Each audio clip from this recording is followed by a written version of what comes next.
আমরা যখন কোনো মানুষকে দিনের দাওয়াত দেওয়ার জন্য যাই, যখন আমরা তাকে বলি, "চলো ভাই আমাদের সাথে চলো, গিয়ে নামাজটা আদায় করবে চলো।"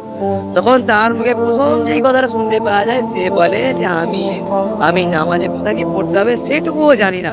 এদিকে মিস্টার সব জানে। কোথায় কি করতে হয়, মোবাইলে কি করতে হয় না করতে হয় সব জানে। কিন্তু এইটুকু জানে না। তো আ একটা তোমাদের হাদিস শোনাতে চাই। তলাবুল ইলমি ফরিয়দাতুন আলা কুল্লি মুসলিম। প্রত্যেক মুসলমান নরনারীর জন্য দ্বীনে ইসলাম শিখা ফরজ।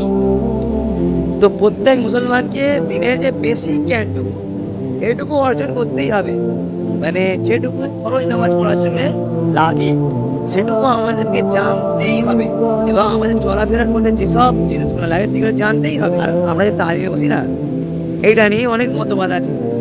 আমরা যে তালিমে বসি, তালিমে এই বেসিক দিনের জ্ঞানগুলোই শেখানো হয়। দিনেরই জ্ঞান শেখা হয়, দিনের যে বেসিক জ্ঞানগুলো হয়, সেইগুলোই আমরা শিখি। দিনের দাওয়াত আমার নবী দিয়ে গেছেন, দিনের দাওয়াত আমরাও দেব। ইনশাআল্লাহ।